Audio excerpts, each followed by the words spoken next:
The Pinelands Commission is celebrating the 40th anniversary of the Pinelands Comprehensive Management Plan, and I'm here today with a group of people who all played a key role in the process to prepare and adopt the plan, which guides land use, development, and the protection of resources in the million-acre Pinelands area of southern New Jersey. We are joined by Terry Moore, who served as the Commission's Executive Director from 1979 until 1999. We're also here with Robert C. Shinn, Jr., who was a member of the Commission when it was created in 1979 and served until 1985. Mr. Shinn served as the Commission's Vice Chairman while representing Burlington County. We're also here with Joan Batory, who served as Camden County's representative on the Commission from its creation in 1979 until 1985. We're here with former Chief Scientist and CMP co-author, Dr. Robert Zampella, who joined the Commission staff on May 25th, 1979, and retired at the end of 2009. We have former planner and CMP co-author Michael Bolan, who was a member of the Commission's planning staff from September 1979 until January 1986. We also have former Special Projects Coordinator and CMP co-author Alice Darcy, who worked at the Commission until the late 1980s. We are also here with former Natural Scientist and CMP co-author Tony Esser, who worked at the Commission from 1979 until 1981. We're here with former editor Steve Ford, who worked at the Commission from 1979 until 1981 and had the very tall task of editing the roughly 400-page Pinelands Plan. And last but not least, we have Commission Secretary Nadine Young, whose job was to arrange for minutes, produce packets, and had the equally tall task of producing meeting minutes during long and often weekly meetings. She worked at the Commission from 1980 until her retirement in November 2010. Thanks for joining us. Thank you. All right. So I want to turn to Terry Moore first. And during our interview, you spoke of how proud you were and are in hiring such a great staff who often worked 7 days a week and put in long hours into the wee hours of the morning to write the Pinelands Plan. I've interviewed everyone here today, and they described that process as both exciting and grueling. They all felt they had a common purpose and are very proud of their work. What's it like to be here today to see everyone, and what are your thoughts that you would like to share about their work 4 decades ago, Terry? Well, obviously no one has changed at all as I look at them from that time period. And, I'm just going to reiterate what I had said before, Paul. I always view my great contribution to the Commission as the people I hired and the consultants, Charlie Seaman, Wendy Larson, among others, that we brought on board. That was a amazing mix of people who shared not only their professional life during those times, but after work at the country house for many hours where many portions of this plan were created. It was a very close-knit group, and always been very proud of them. That's great. Commissioner Shinn, what's it like for you being here today to see everybody again and to think about the work that was done by the Commission staff and the work by Terry? Oh boy, it's 40 years is a long time, and I think in the final analysis we could have done it easier with a nice appropriation by the state, but that really didn't happen. And we were trying to, in Burlington County, who gave me that bumper sticker the other day, or showed it to me. And that bond issue in '77 passed 3-1, which was a real dramatic showing that people were willing to put their money out to pay for preservation of the Pinelands. So it's important in the public's mind in Burlington County. We had another issue in '79. Let's see. And it was the same question on farmland, and that only passed 2-1. Mhm. It took me about 10 years to figure out why land that fed people was less important than preserved open space. Mhm. But I finally realized that what the importance was. Okay. And we did well with our early Pinelands program. We preserved 3,036 acres through purchase of PDCs. Mhm. Because when we adopted the plan on August the 8th of 1980, we only adopted the preservation area.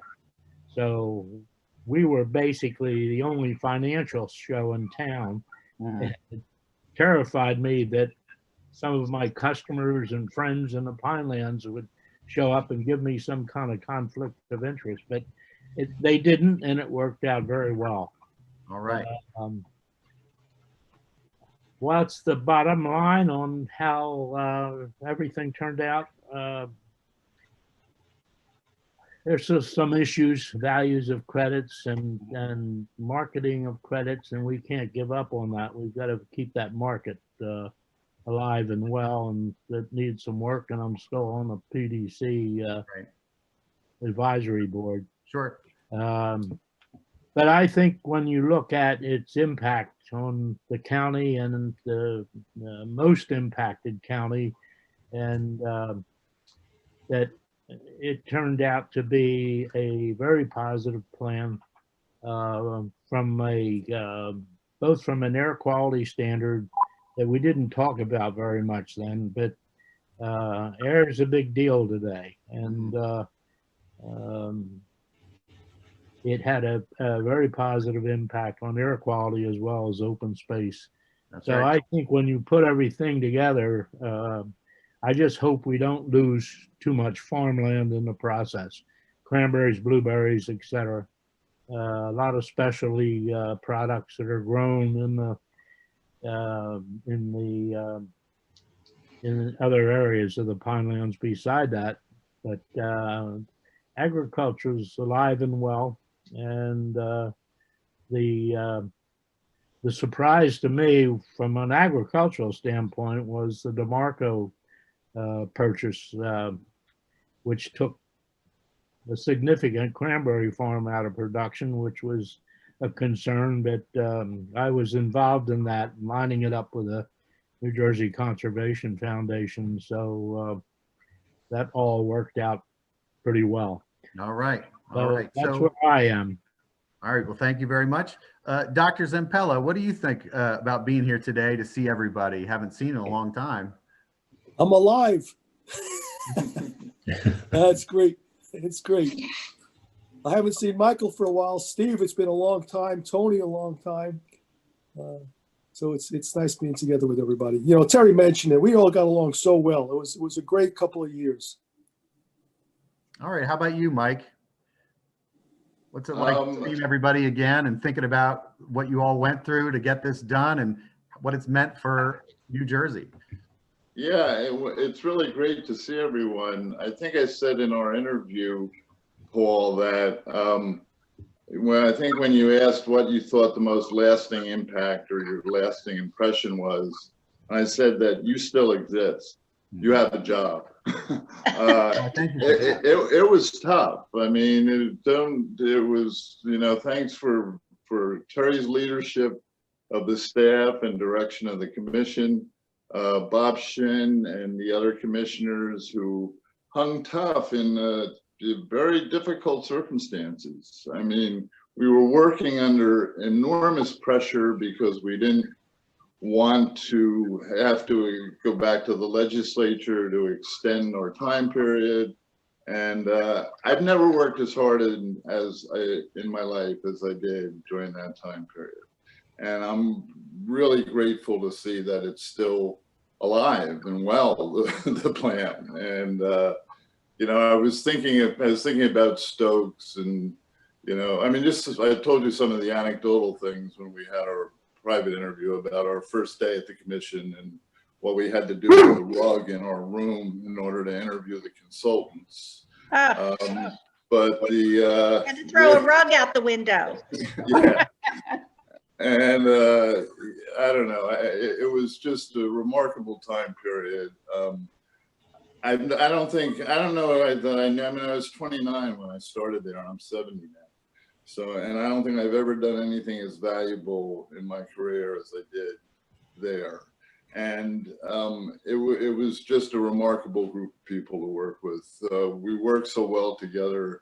The interdisciplinary aspect of it was what was so fascinating to me as a planner. Bobby, Tony, and I shared an office, which was quite an interaction to have. Terry's leadership, and you know, he he threw us into the fire, and we came out of it better for it, I think. So I think what to look at 40 years later is how well the plan has worked. The land capability map is intact.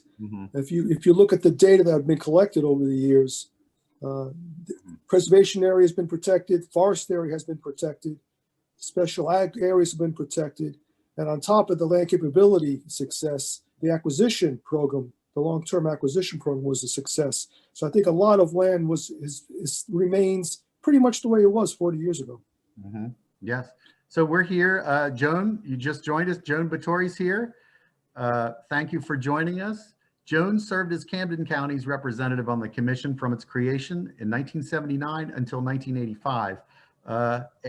Joan, we're talking here about what it's like to see everybody today and to reflect on the hard work that everyone did to create, implement, and adopt the plan. So do you have any thoughts about seeing everyone here today? Oh, it's pretty remarkable seeing the individuals 40 years ago here today. And I recognize each and every one of you, and it's a real pleasure knowing that you're here, that you've contributed so much to the preservation of this really unique area. And we have a lot of memories. We shared a lot of responsibilities. We carried them through. And Bobby, I'm really happy to hear your perspective on the continuing preservation of the area and the implementation of the CMP. Great. Alice, what do you think about this? Do you have any thoughts on this?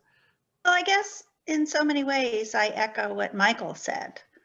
I was thinking after you and I talked, I mean, I expressed, you know, I think I used the terms exciting and grueling at the same time, because that's what it was.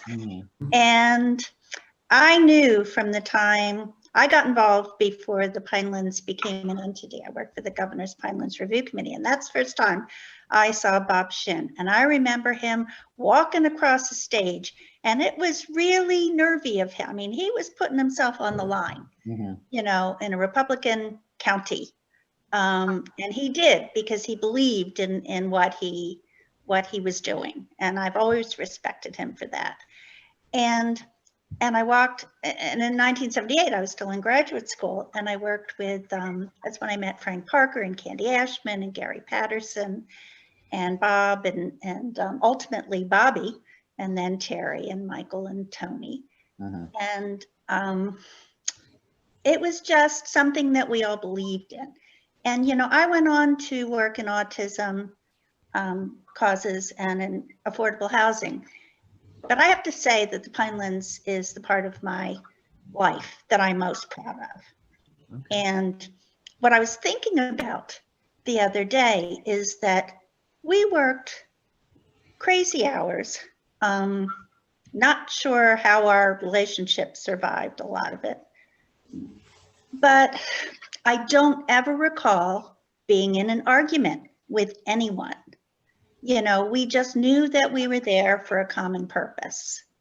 And, you know, we tried to support each other, and we had a lot of fun doing it. But it was just, we had a common goal. And as I was telling Paul the other day, there are very few people who go through a 40, 50-year career and can't say that they work like crazy and they believed in what they did as much as we did and felt as good about the outcome as how we have felt. And so I share a common bond with all of you with that. So thank you. Excellent. Thanks, Alice. And a twofer or two along the way. We taught a few people about those twofers along the way. Okay. And good parties. Sure. Tony, what are your thoughts on seeing everybody here today? It's been a while, right? It's been a while. Hey, Tony. I was one of the first people to leave the Pinelands Commission, and I haven't seen many people since then. But Well, you I did can't. put I our have to. ceiling fan up in our family room. I reiterate what Michael and Bobby and Atlas said. It was an exciting period of time. We all believed in the cause and the purpose of the legislation, and we were there to do it. It was intense, and it was exciting. Everybody said exactly what was needed to be said. Okay. All right. All right. How about you, Steve? You were in charge of weaving this all together and editing the plan. And what's it like to see everybody and think about this again? Oh, I think you're on mute. Hear me? Yeah. Can you speak a little closer? Yeah. I sort of feel like I've been thrown into a time machine, reliving all these memories, seeing the folks who I enjoyed working with. It was very intense. I'm reminded of just what a gigantic project it was. It's sort of like we were all too young to know any better, really. Steve, can you turn up your volume a little bit? Yes. A moment.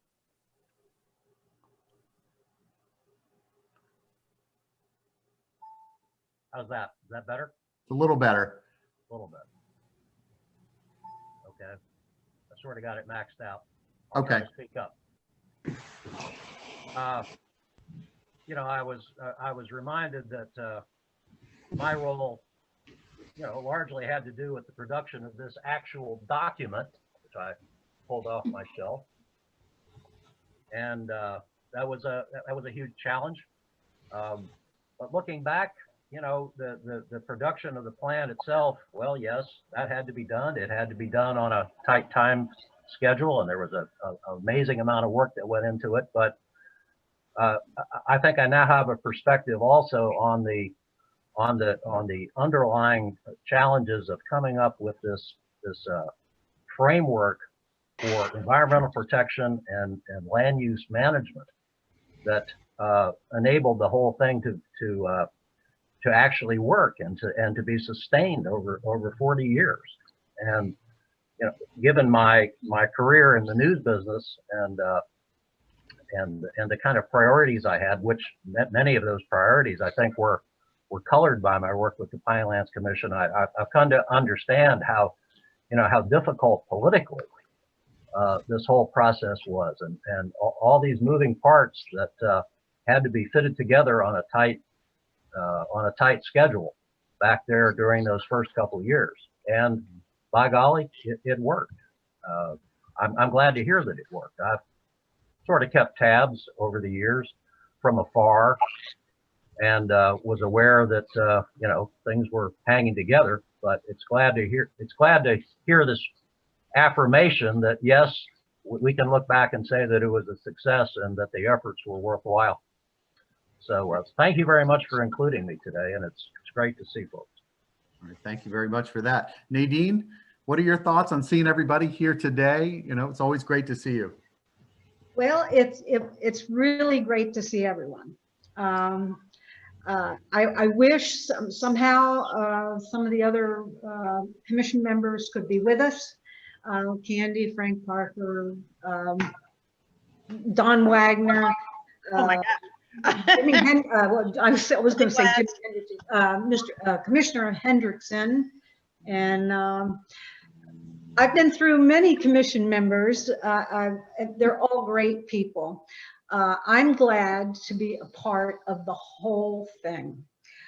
Something that each and every commission member and every staff member that worked back then should be proud of. Although I came just a little bit later as a support staff person, I know that I did a lot of trying to find meeting locations in order for the commission member and staff to discuss what was written for that meeting.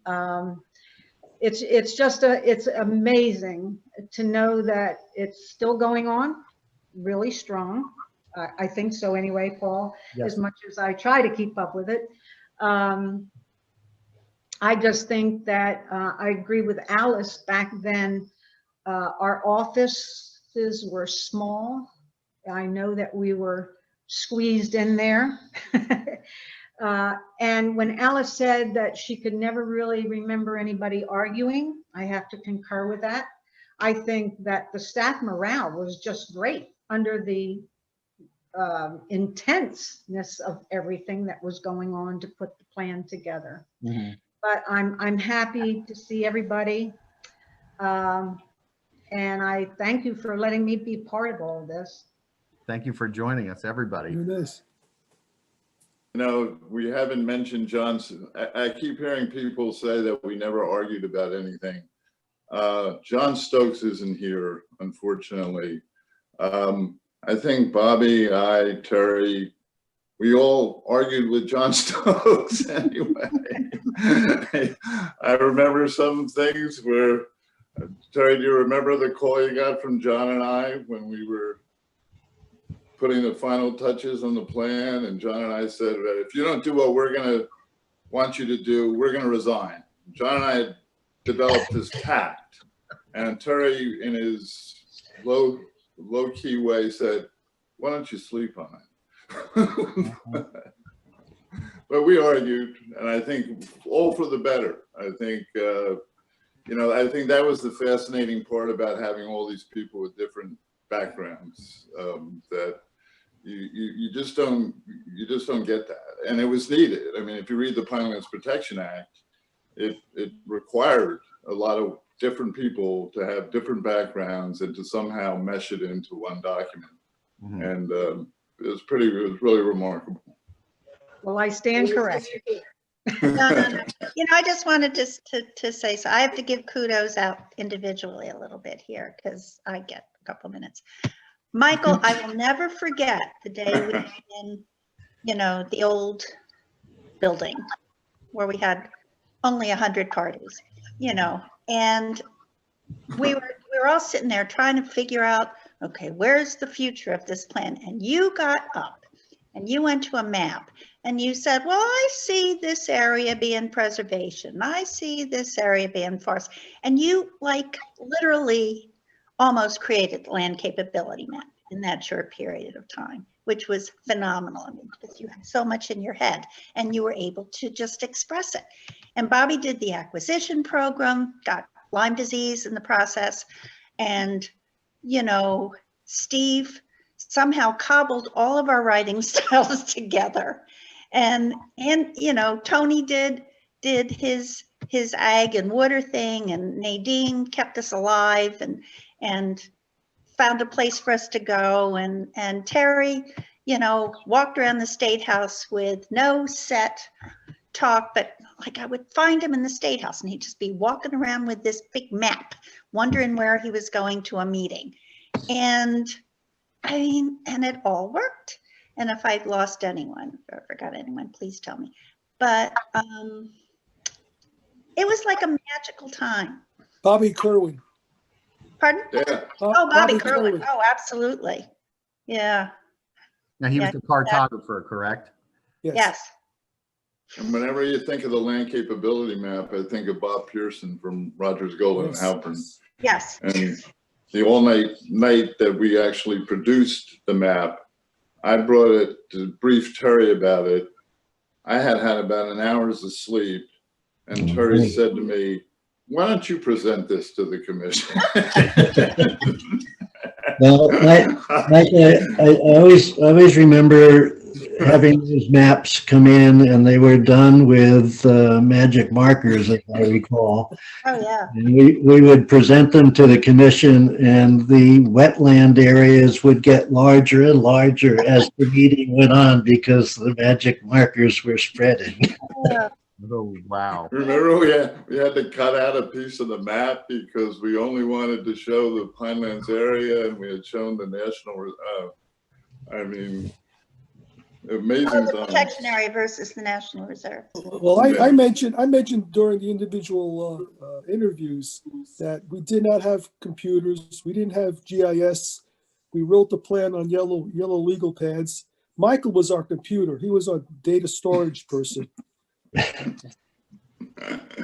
10,000 was always my answer. How many?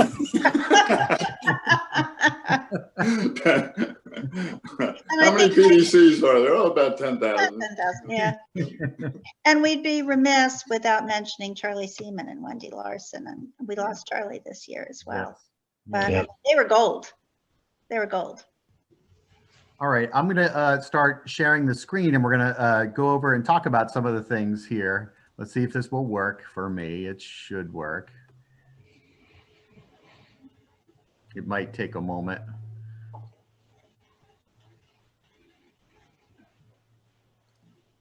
I'm sorry, I No. cut. Is it not working? Not here. Okay. Nope. I'm trying to get it to work. It might take a moment.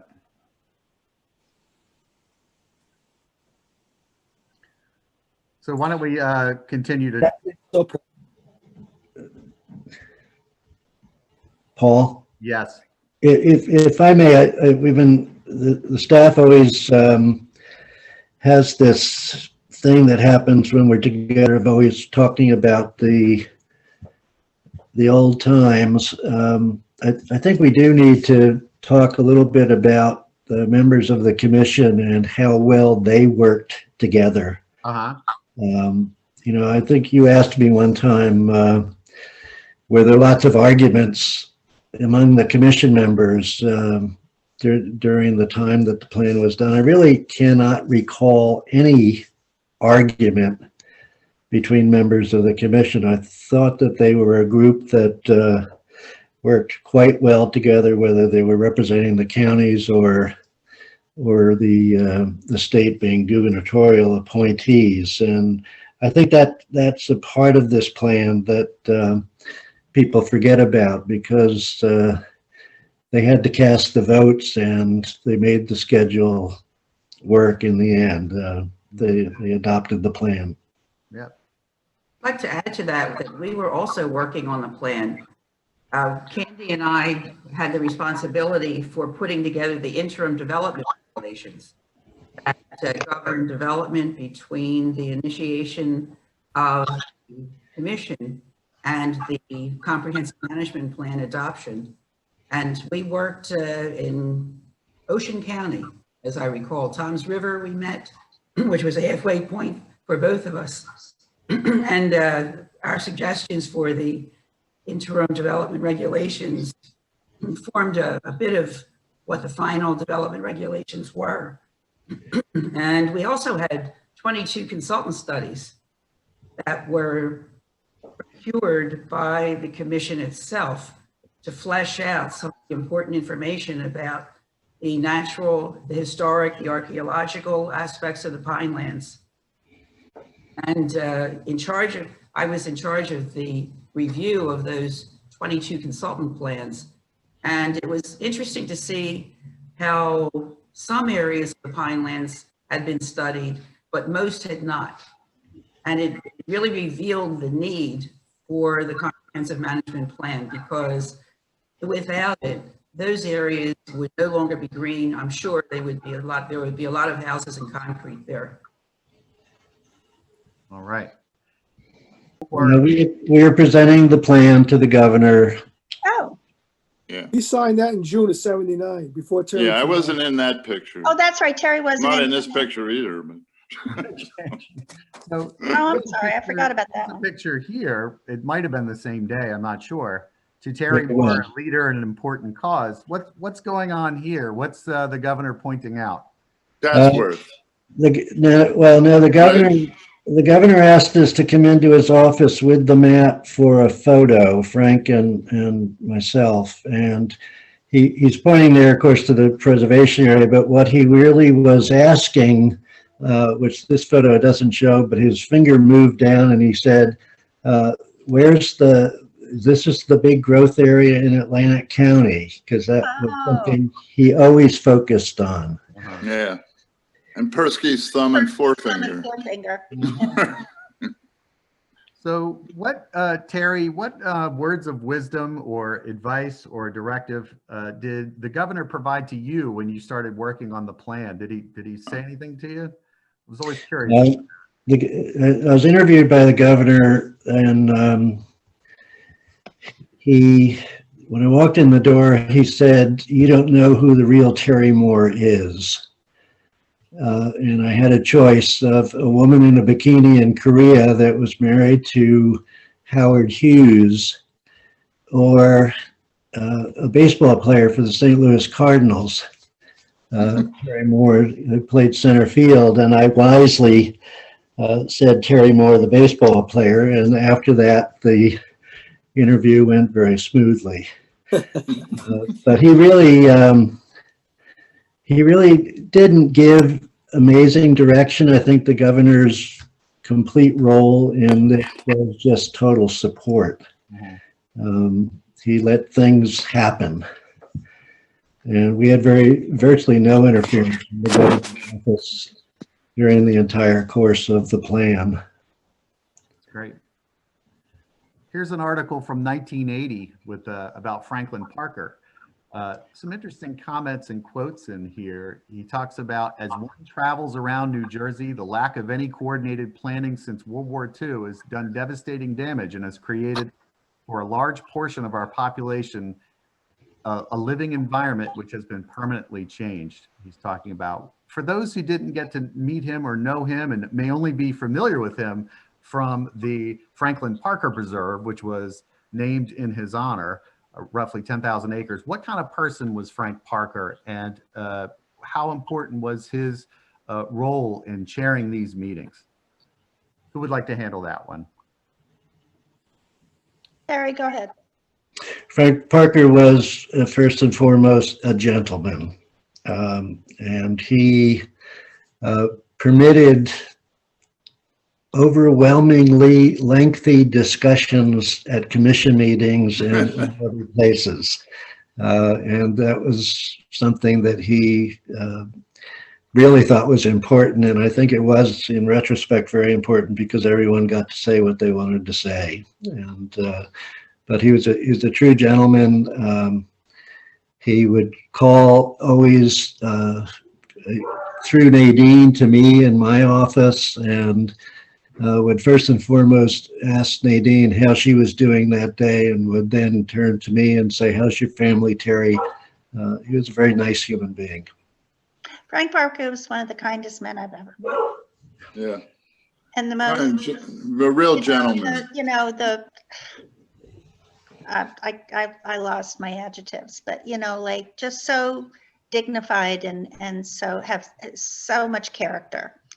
You know what I always recall though? He also had that great relationship with Janet, who used to drive him. Yep. And there couldn't have been two different people associated with the commission than Janet and Franklin Parker. And she used to always drive him, I think, either to the train or back home. Yeah. And I always thought, what an interesting dynamic that he would go from chairing the commission to then sitting in a car with Janet. And Frank would always say, "God, Terry, she drives so fast." I remember that they used to talk about the old cars all the time. Janet used to say that because I think Mr. Parker did have an old car. He used to. He had a ramshackle car with no air conditioning. Yeah. It's like incredible. I remember John Stokes calling it a jalopy, I think. Yes. It's funny. So let's see. And then he would say, "Well, I got to be away for a few days, Terry. I have to go down and see Larry." mean, he was the personal attorney for Lawrence Rockefeller in St. John. Oh, I got to go away for a few days. Here's Give another. me a day. Who is this person here? Ooh. Candace. Candy. Candy Ashman. Oh, it is Candy. He's playing softball, pitching during a pickup softball game at the commission here. So This was in the The field. Lyndon Burn Stadium, know the actual name of it? which is located now where the commission's office is, Yeah. but was the field, and that's Gary Patterson Oh, is it really? playing shortstop there. And who's the person in the Center back? field. I'm trying to see who that is. I'm not sure. I think it's Richard Simmons.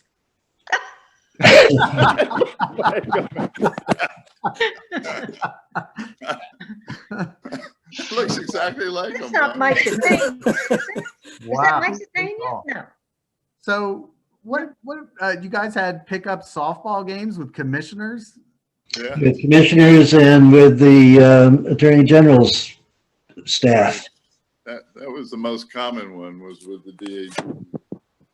Let's talk a little bit about Candy Ashman. Here she is touring the exhibits that we opened a few years ago, the Candace McKee Ashman Pinelands Education Exhibit, which is named in her honor. Candy served on the commission for 40 years and served until her passing earlier this year. How important was she in this process as a commissioner? Does either Commissioner Shinn or Commissioner Batory want to answer that or talk about that? Well, Candy was a great dedicated person on the commission and just put in all the hours necessary and did a lot of traveling. And I didn't always agree with her, but I never questioned her motives. And we had some great discussions. And I had a great respect for Candy. Okay. And you couldn't ask for a more dedicated person on the commission. All right. How about you, Commissioner Batory? Do you have any thoughts on Candy? And Candy was probably one of 2 or 3 of the commissioners in the early days who had an actual grasp on the environmental aspects of our planning process. She came in well-versed with a lot of environmental information. She had a big picture of what had to be done. And that big picture provided a framework for the other commissioners to use as a reference point as we were going forward. Mm-hmm. He convinced me that there were hills in North Jersey. And that was something, because I was from South Jersey and I had no idea there were hills in North Jersey. So I owe Candy the education that she provided me on the difference between North and South Jersey. Okay. I've never worked with a more dedicated person. She was very even-handed, level-headed, and even though she would present ideas that some of the county appointees had never heard before, they were all very willing to listen to her. And she provided a lot of direction for that reason in the discussions that we had. Mm-hmm.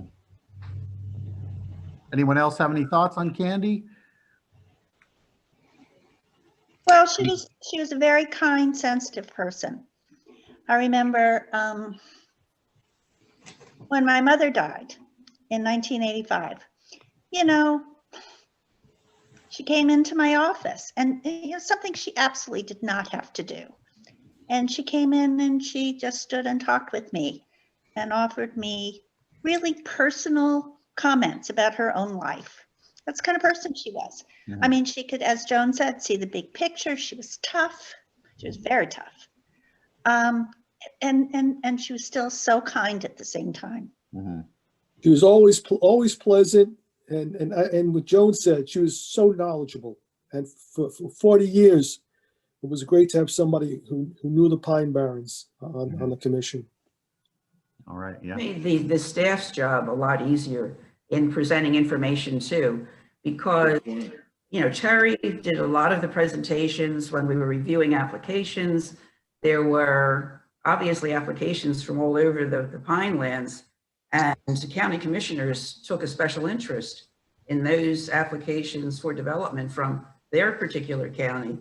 And Candy was always able to support and back up the reasoning for making the decisions on applications that she did, and also providing more of a general picture for the county representatives who tended to not even understand where the Pinelands were, because it sprawled over an enormous area they had never visited. And yet she was able to work with all of our commissioners to provide supportive testimony that helped in the final votes, which are not always unanimous, but were always conducted in a very pleasant way that everyone felt important. There was really no friction in the 7 years that I was on the commission at all, given the fact that we were admonished at our very first meeting by a state official that we had to really remember that we were united in a single cause, and we were not to cause friction with each other, which I thought was interesting because we had already met informally as a commission, and we found that we meshed very, very well, given our different backgrounds, our different terms of appointment, the governor's appointees obviously being pro-environment, the county appointees representing the interest of their county, which were often defined as pro-development. But it was a very interesting dynamic. I thought with 15 people on a commission, how can you ever get anything done? It seemed like it would be so unwieldy that we would never be able to come to a decision.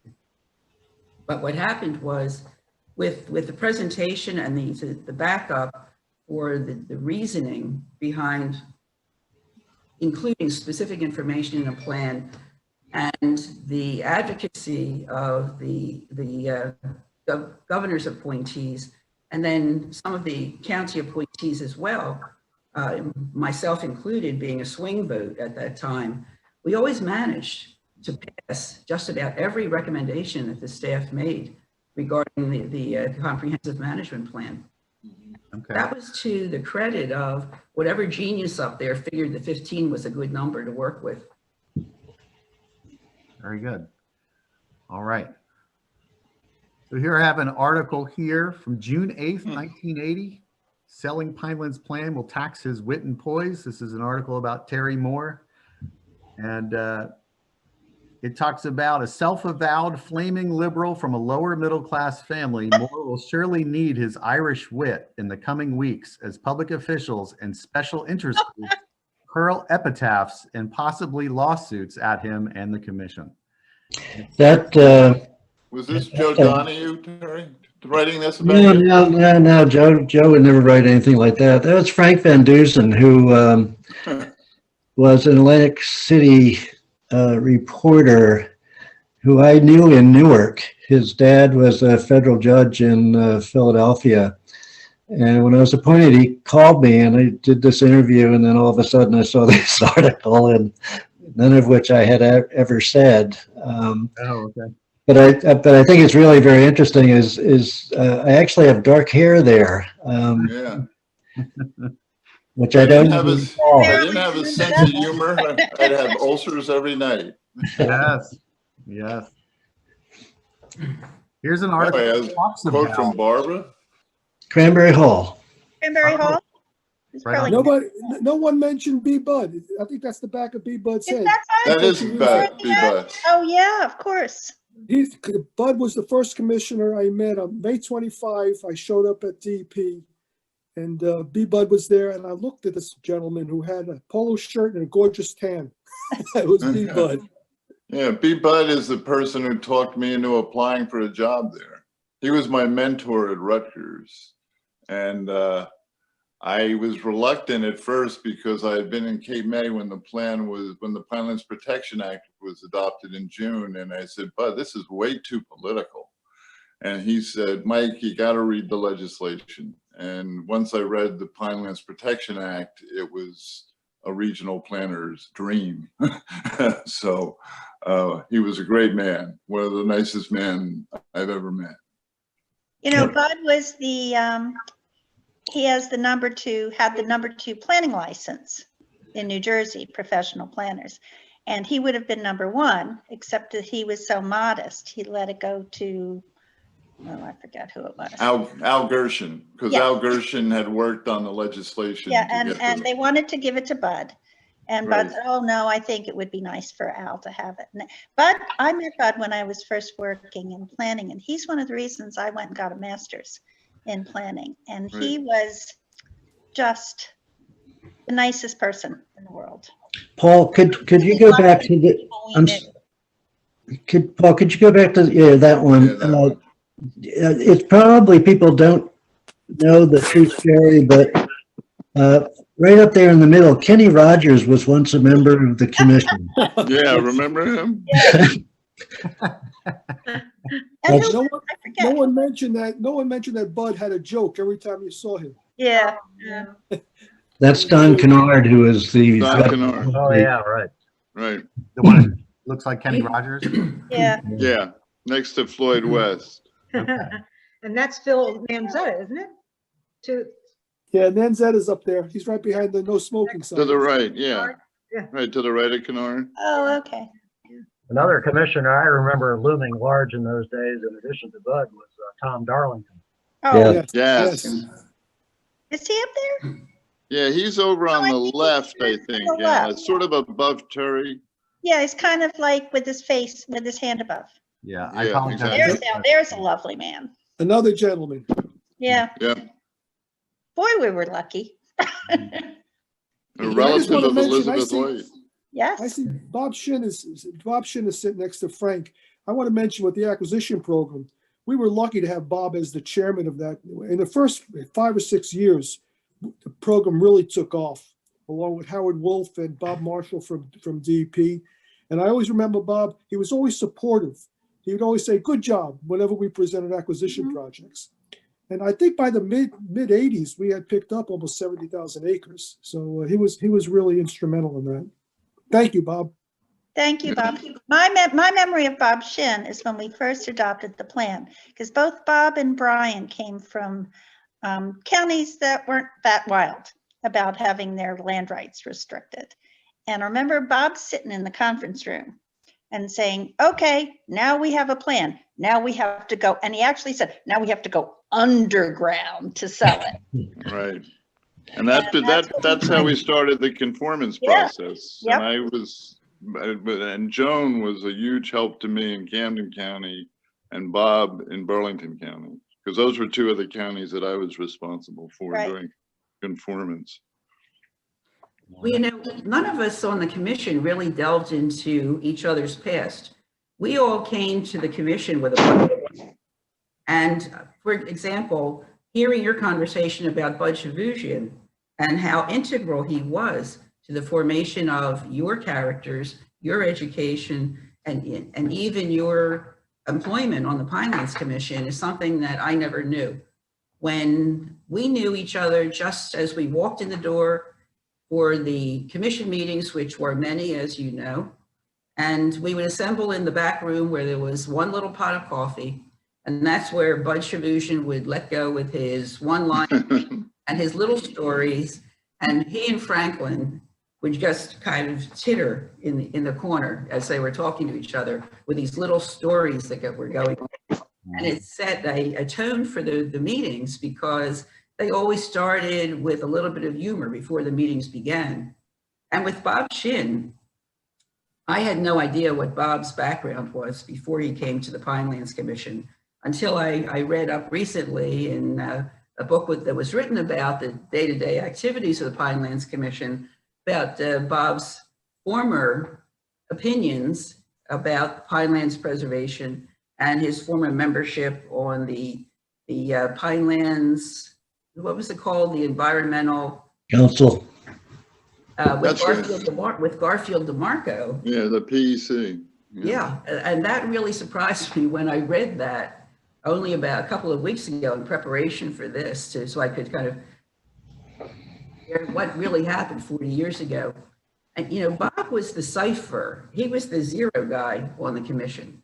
because we knew he was a staunch Republican. We knew that he came from Burlington County and very powerful in Burlington County, and he would be a turning point in decision making. And I remember the day that the plan was adopted. We were doing the one by one vote, and it was predictable in a way how the votes would go, because that's the way they always went with the 15-member commission. It was always just previously it was always split a little bit, but just enough votes to get everything done that we all wanted to get done. Those of us who believed in the commission of the Planning Commission. And the day that the plan was adopted, we were all on a stage. I guess, Bob, I don't remember where it was, but all I remember is I couldn't see anything because we had so many TV cameras there when the vote was cast that I could barely see the other commissioners. And as we went down the vote list, we came to you. I think all of us waited to see how you were going to vote. And when you voted to approve the Pinelands plan, we knew we had it done. So congratulations to you. You did a great job as a commissioner. And I firmly believe that without you, we would not have that preservation area, to be quite honest. Because it was in Burlington County. You could have done a lot to make sure that some or all of that didn't happen. From my perspectives, sitting on the other side of the wall, apart from staff, it seemed to me that that was a courageous effort on your part to ensure that we did preserve a couple 100,000 acres or more in the Wharton State Forest area in Burlington County. All right. That was done at Burlington County College? Yes. Yep. No, that preservation area plan was adopted at Burlington County and the protection area portion at Cranberry Hall. Oh, Cranberry. Right. Mhm. All right. Oh, I Yep. thought we were outside of the building. What did we do there? One thing I remember very vividly on August the 8th of 1980 is I was standing in line behind Tom Darlington, and one of the local farmers in the preservation area told Tom off. Mhm. And somehow I just happened to be the 8th vote. And that was really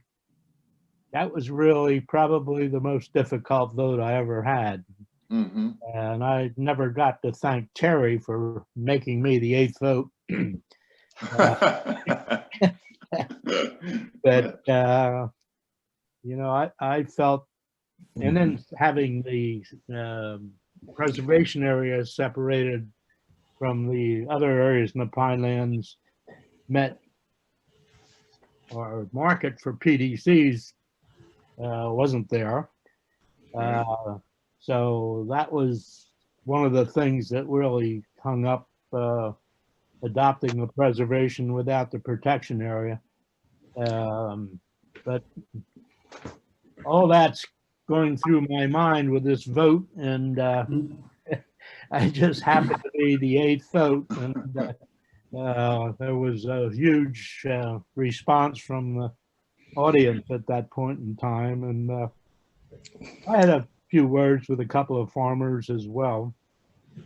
And I had the other thing I vividly remember, I had to run for election, and I had a primary, and that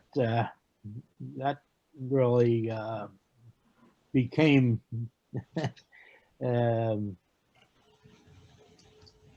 very time consuming, because a lot of people wanted to talk about the Pinelands, and I probably spent more time in the Chatsworth area than I did in the rest of the district, talking to folks and getting phone calls. And but we survived all that, and I think with a good outcome. So I wanted to thank Terry for making me the 8th vote. I'm sure that was that was putting me right where I needed to be to make a decision. And I felt that we made enough concessions throughout the planning process for most of our municipalities to be able to survive. Mhm. And when the other areas came in and gave us receiving areas for the PDCs, I had a little vacation from the Pinelands going in the legislature. You couldn't serve on the Pinelands, and that's why I left when I did. Then I got to be commissioner, and I got back into it with the PDC bank, and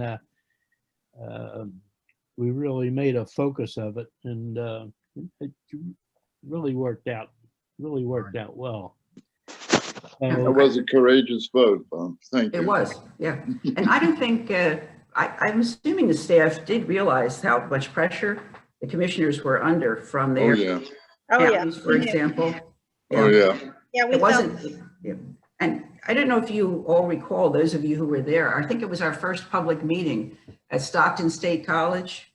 Terry, you probably remember this well. We were on the stage at the Stockton Theater, and we were all up there on the stage, and we were, in effect, introducing ourselves to the community at large. That room was overpacked. There were people in the hallways, people standing in the aisles, all residents of the area.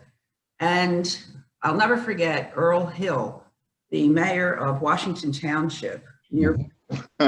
Terry, you're nodding your head. You remember.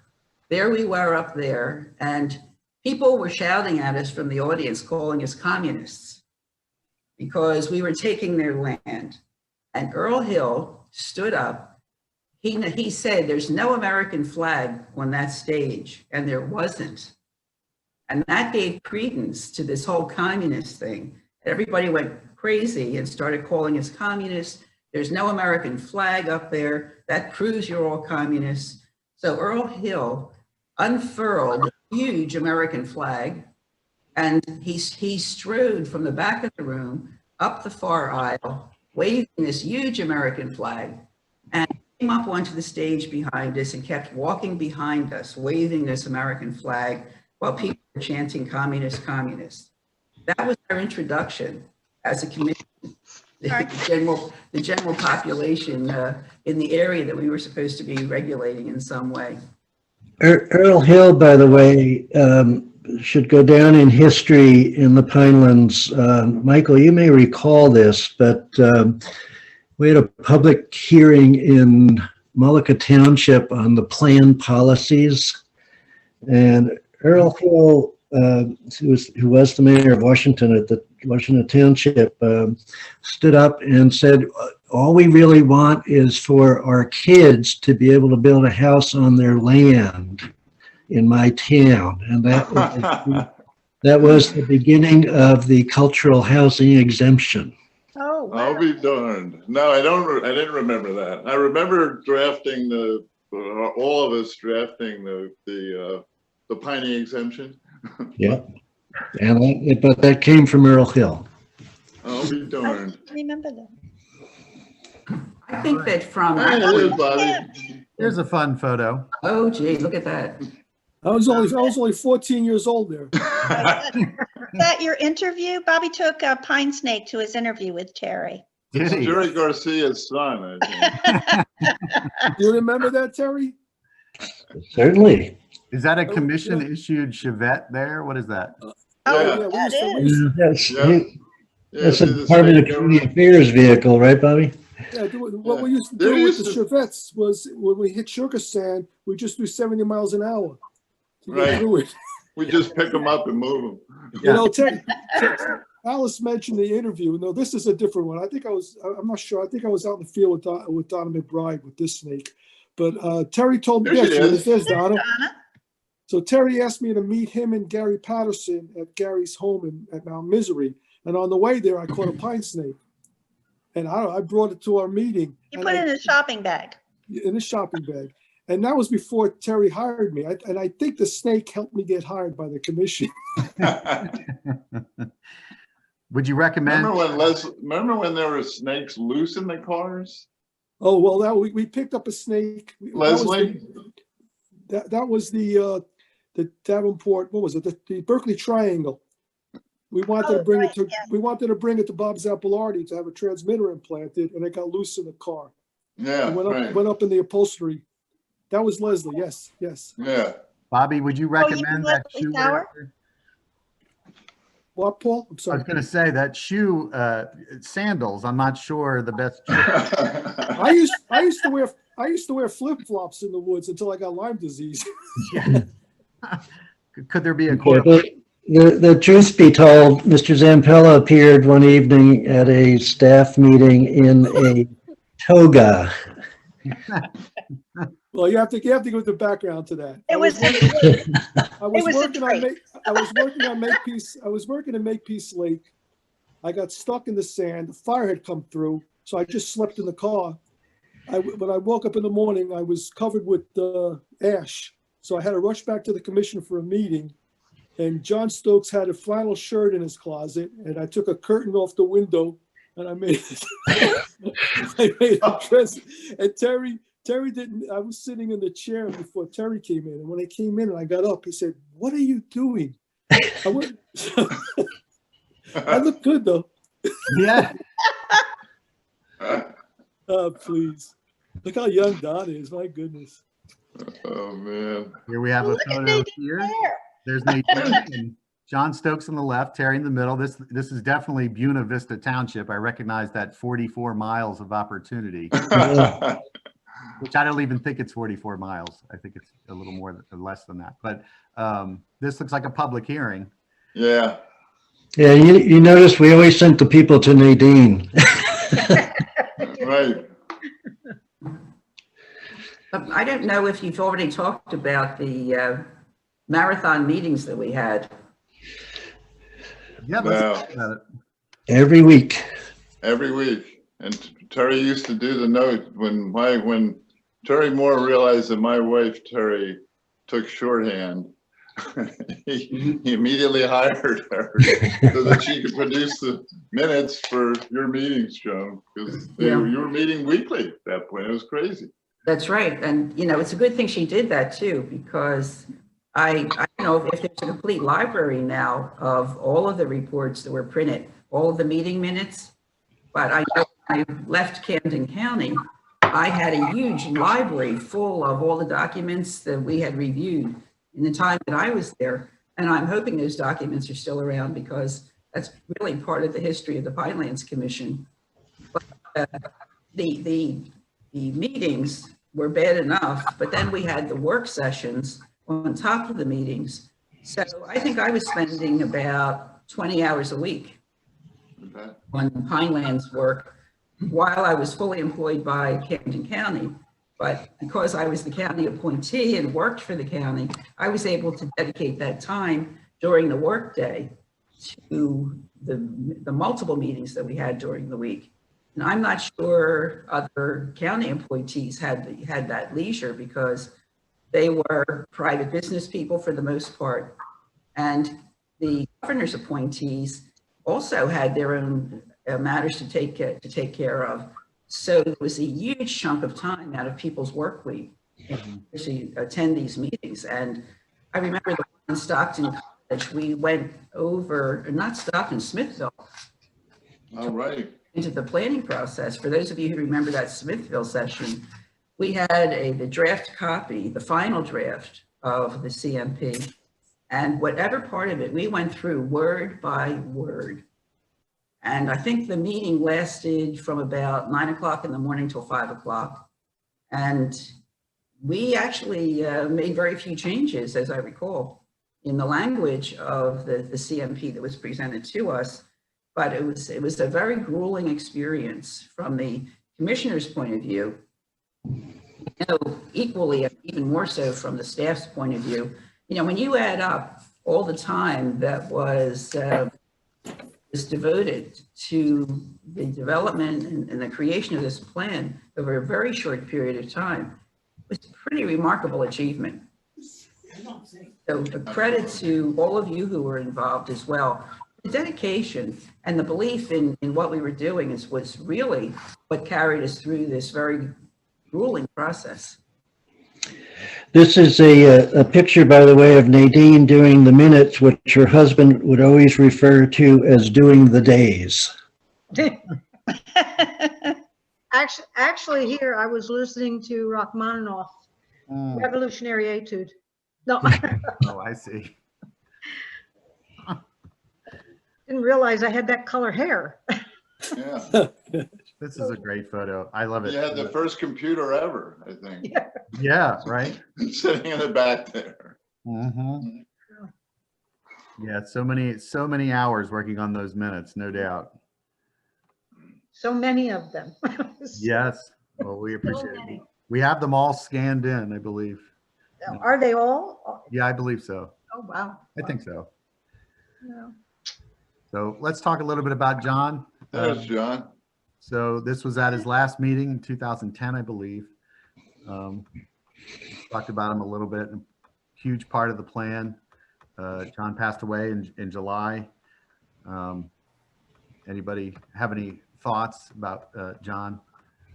Yeah, I have. I just want to say one thing. Seeing him sitting there with his arms on the table like that, my lasting image of John was in the old building, I guess what's called the Manor House now. He had the middle office on the second floor that overlooked the field, the softball field that's now your office building. Mm-hmm. And his desk faced the door. And when you walked in to have a meeting with him, it looked like he was part of the desk was part of him.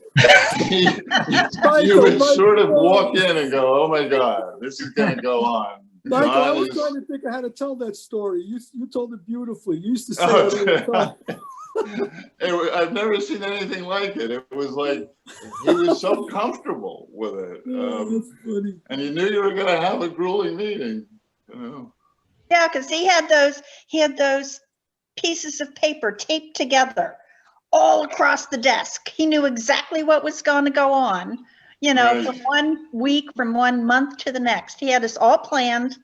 I was telling Alice the other day that he would sit down and start writing on a legal pad and just write. He would never go like me. I would go back and cross out, rewrite, and he would come out with this huge document, always well written, always understand. You could always understand it. And he kept those legal pads even after we got computers for quite a while. Yeah, We used to refer, well, I think I coined the term, when we first moved into the house in the dark with the flies and the scat on the rug, that office, which became John's, was empty. And we never knew what was happening because Terry and Michael and Tony, no, excuse me, oh God, sorry, I'm losing it. Bobby and Michael and Tony were in one office and I was in the back office and people were kind of strewn around. And then there was this great office that was empty. And I said, oh, the Phantom's going there. Well, then one day the Phantom appeared and it was John. And he was just remarkable. We had a thing a couple months ago, you know, kind of a Zoom memorial to John. And it was a beautiful thing because he was a remarkable man, both professionally and personally. There aren't too many people like John Stokes. Yeah, I know. I worked for John, and to this day, whenever I'm planning an event, I have this little John Stokes on my shoulder. What's your backup plan? And then what happened? You know, always, he was always interested in making sure and planning things to the point where you always knew there was some kind of backup in case something horrible happened. And that's stayed with me to this day, that no matter what I do, I think of John and think about what he would ask me about, well, what if this happens? What if it rains? What if it, you know, and he was always so hardworking and dedicated to figuring out ways to plan for the unforeseeable. And I thought that he came in and organized the staff. It was like herding cats. We were all doing our own thing before he came in, and he made sure that we all coordinated. He was a very good administrator Yes, and a dear friend. All right. yes. I thought John was a great staff person. He really put in the time and dedication and took time to hear everybody out, and just a great staffer. Just couldn't beat him. All right. And here's our final slide here of this Manor farmhouse that we've heard of with the Wow. dogs and the carpet. And I'm happy to report that we have window screens now. Yeah, Air you even conditioning. have air conditioners. I know, it's fancy, right? Jeez, doesn't look anything like when I worked there. No? Well, the big thing was we got table lamps. It was dark. The first night we were there, it was October, and we had we were just walking away, and it started to get dark, and we didn't realize that we didn't have lights. And so luckily, Michael and Tony and Terrence smoked, so they were lighting matches so we could push our way down the stairs. How did you end up, Terry, at that property? I read something about it, the state wanting to take that property and turning it, and I don't know if this is true, into a correctional facility. How did you end up there? We originally, the guy at DCA, Bobby and Alice, you remember who he was? I don't remember his name. He had rented a place in Chemung, which is now a wine. Sean Riley. Pardon me? Sean Riley. No, it wasn't Sean. It was an administrative guy who used to. It was, but I mean that's unimportant. But they had rented this facility, and we looked at it and walked in, and the guy who owned the building made some very nasty remarks about the Pinelands Commission and what we were about to do. So we heard that the Department of Corrections had this building, and we looked at it, and it had historical relationship to the Pinelands, which I thought was a nice thing to have. It was owned at the time by the Department of Corrections. They were going to make it into kind of a halfway house at that time, but we were able to move in, leased it, and then ultimately the title was transferred to the commission. Oh, I remember the place in Chemung. It was that liquor distribution center around the corner. It's the Opeachy wine distribution building. Yes. Terry, do you remember the chimpanzee the guy had in his office? Pardon me? The guy had a chimpanzee in his office. Oh, yes. Yeah, which was his representation of a commissioner, I believe. Wow. All right. That's what Bob Shinn had to overcome in Burlington County. That's Well, why actually, the representation looked a little bit like Bob Shinn, as I recall. So does anybody have any closing thoughts here? I really appreciate getting everybody together. I've had a lot of fun. This has really been an interesting gathering. Does anybody have any final comments they'd like to say?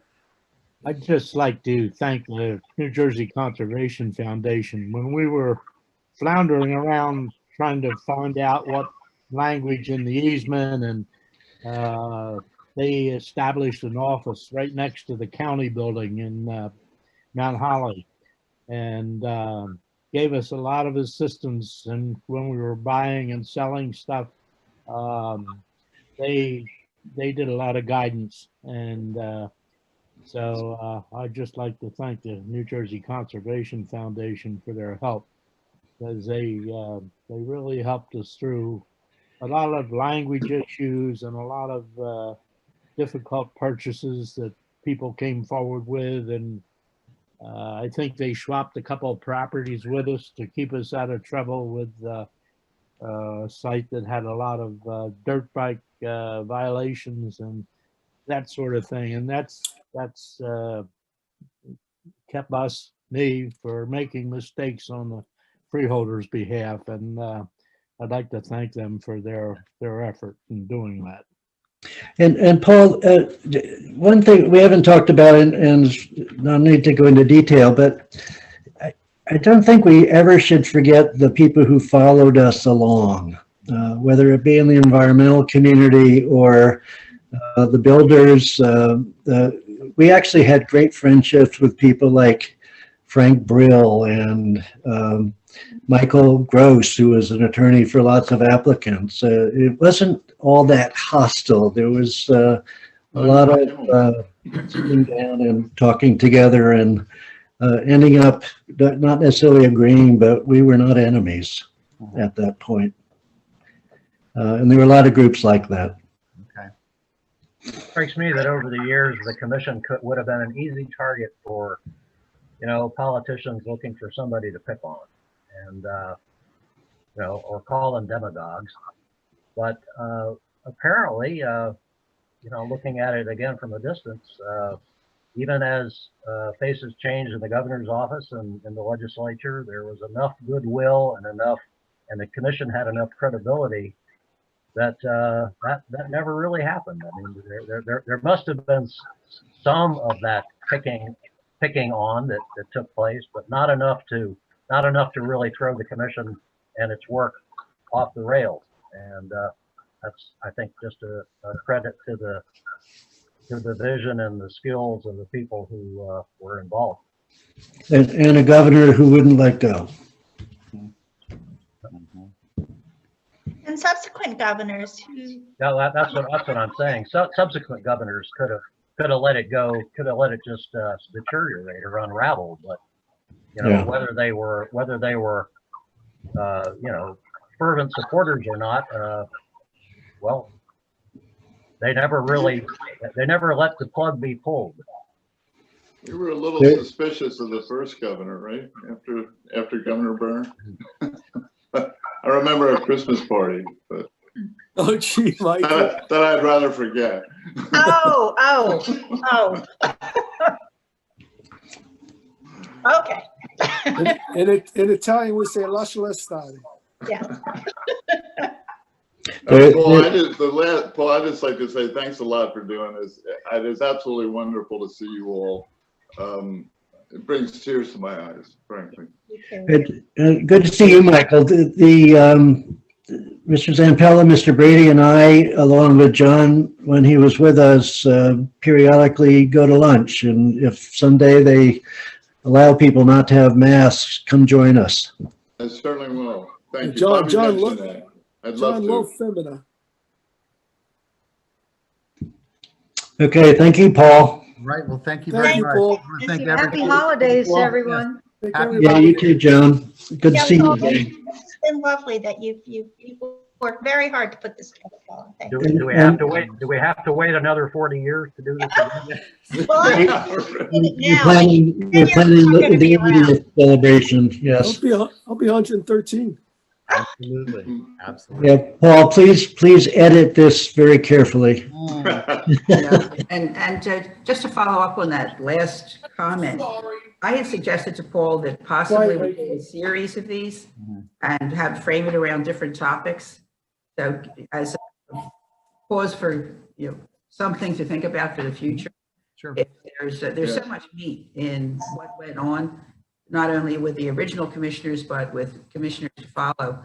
It would be, I think, a great video history. So I think if a little more formalized with successive series based on specific questions. Sure. Okay. Any votes? See you, Dean. All right. Bye-bye. Take care, everyone. Have a great holiday. Happy holidays. Enjoy, Michael. Steve. You Alex, too. Mike, Tony, Eric. where are you? I want to say goodbye to Tony and Steve. What? What? What was that, Bobby? Tony, Tony, we didn't see you during this. You were coming in and out once in a while. How's everything, Tony? He's posing as Kathleen. All right. Thank you.